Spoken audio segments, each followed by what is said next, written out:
at the Youth in Greenhouse Enterprise Project site at the Wenya in the Ningo Prampram district of the Greater Accra region, where over 100 youths, some we are told are graduates, have gained employment. Join me as we interact with the project manager, Mr. Boama, over their operations here.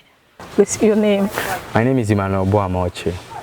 I'm the production manager for Agri Impact Consult. Okay. Okay, can you please give us a brief summary of this whole project, the greenhouse project? Okay, so this particular project is called Youth in Greenhouse Enterprise Project, okay. UGEP for short, which is being financed by the Ghana Exim Bank and is being implemented by Agri Impact Consult.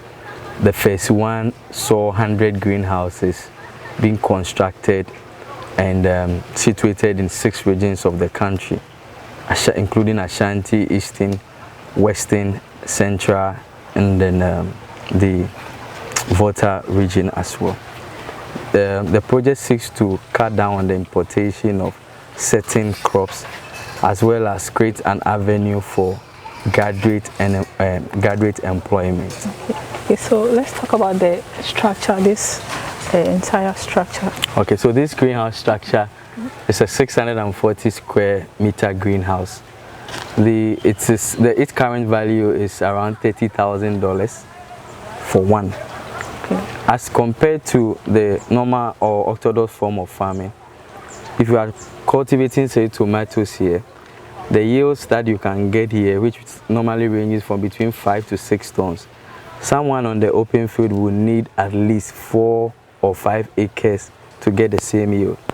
Also, comparatively, you need at least at most 1 or 2 persons can work here.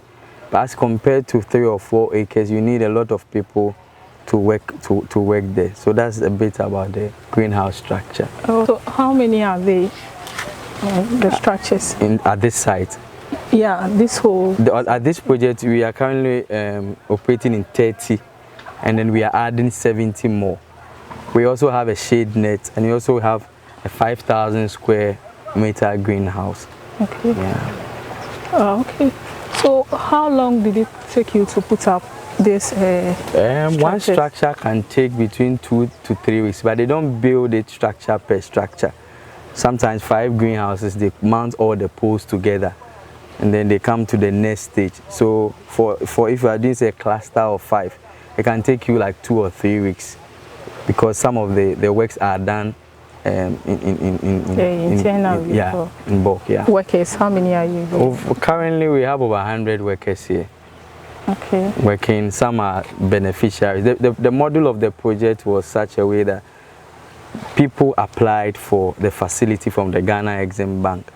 So the $30,000 they are not paying, or the bank has given them a grant. They've taken about 70% of the cost, and over a period of 3 years, these beneficiaries are supposed to pay an amount of $75,000 while they produce their vegetables. So we don't also allow them to sell their produce themselves. We aggregate it, sell, pay them, and also commit to their loan repayment. You said 100 employees, including graduates. Yeah, graduates. We have, because some of them also have employed other people, and then there's also the construction team. There's also the marketing team. So the job creation is along all the value chain or the activities of the greenhouse. Okay. Okay, so we would want you to talk about your the vegetables, what you grow here. Normally we grow in the greenhouses themselves. We grow cucumbers, we grow sweet peppers, the color types, the red, green, and yellow, and then we also do tomatoes. In our open fields, we are doing celery, we are doing cabbage, we are doing broccoli, we are doing okra and other crops to have a sort of a mix of vegetables around. So what are the processes you go through when growing your seedling? Because I understand everything in the greenhouse is done scientifically. So in greenhouse production, what we do is that we are trying to maximize space So what we are using currently is not soil. We are using cocoa pit, which is a byproduct of coconut fiber. Okay. So we feed the plants through what we call drip irrigation system. So just like when you go to the hospital and you receive drip, whatever the plants need is calculated. And there's a black dripper line. Okay. Which has. Can I touch it? No, please. Oh, okay. Which has emitters under it. So if it is estimated that per plant, say curcuma needs 3 liters a day, we have a way of calculating so that you don't undergive and also overgive. And we also employ the technology of trellising. As you can see, these plants are just creeping and they are going up. I understand these plants are just 5 weeks old and you can already see the height, and they are going to stay for at least 3 or 4 months. So you need this technology called trellising so that the plant can creep around it and grow tall. It will get to a time that you have to drop. So these are some of the advantages that we have over the open field.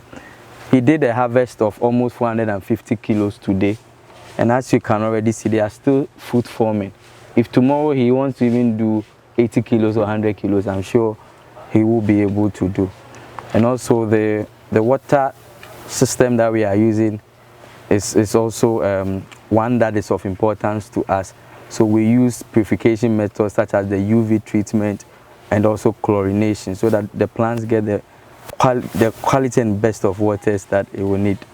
Aside vegetables, can you grow any other plants in the greenhouse? Yeah, in Ghana I would say no, but in outside you can say yes. You can use greenhouse to grow flowers. I have been to Netherlands and I've seen plantain being grown in greenhouses, but the cost involved, if you want to do flowers here, even the markets, very difficult for you to get market. So we stick to the 3 traditional crops that we know that there is market for. And of course, if you want to do short crops like lettuce, it means it's 1 head per 1 hole. If you just uproot it, you are done. And if you are doing, we have about 1,000 plants here, 1,000 lettuce. How much can you be sell lettuce as compared to maybe tomatoes, which can stay for 6 months? And sometimes you have an average of 4 or 5 months of continuous harvest. Okay, so your seed, where do you get them from? We source them locally. Initially, we used to bring seeds from outside, but currently there are good seed companies around, such as Sakata, such as Holland Green Tech, Rice One, and then Enza Zayden, yeah. So we source our seeds locally. So as a group, have you ever thought of increasing your yield to meet the growing demands for farm produce? Agri Impact has a subsidiary company called Fresh Logistics, which is solely involved in the marketing of our vegetables. So what we do is that when we produce here, they come. Sometimes we do site sales. Sometimes we take it to their clients. Some of our major clients include the shopping malls, ShopRite, Eden Tree, Urban Jungle. We are also gradually entering into office spaces such as the ministries and other places. We also have several products. We sometimes even do hampers of vegetables. So that is a bit of our marketing team. Oh, okay. We can as well see other tents around. So I want us to visit some of these tents to find out what is actually happening there. The other one was 640 square meters, as I said, which is, I think, 1/8 or so of an acre. But what you are seeing here is 1 acre, which is about 6 or 7 times of what you are seeing. What you saw there, the covering was plastic. Okay. This one is shade net. So this one will allow a bit of rain when it rains. We are trying to pilot this one and see whether in future we can introduce this type, which is more cheaper than what you saw at the other place. Okay. As you can see, we are using soil, but then you're also trading off between disease and pest and other things. The other one, you can do tomatoes from January to December, but this one, when it's raining season, you can't do because of course you have disease and pest worrying you. So what do we have here? We have cabbage, and then we have peppers, the pakoshito. And then, yeah, we have peppers, we have carrots. We recently finished our broccolis, our squash. We also have celery. We're also trying to do a lot of herbs. In fact, studies have shown that celery is good for fighting BPs. And then now we have people who have stopped taking their BP medicines because they just add our celeries to their smoothies, and it's working for them. So we're also trying to push the herbs market as well. People are afraid to buy vegetables from the market because of the use of agrochemicals in cultivating vegetables and other stuff. Is yours different from what people do outside? Okay. The use of agrochemicals in producing crops is not bad, but it's the abuse. Because just as human beings, if you are sick and you take a medicine and it works on you, after some time we don't find traces of that drug in your system. That's the way pesticides and all those chemicals work. So when you spray any chemical, there's a period for which after you can harvest.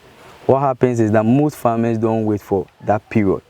So at Agri Impact, we make sure that we follow those protocols, because if with the inception of new forms of insects, new form of disease, recently we all had COVID. We've not experienced COVID before.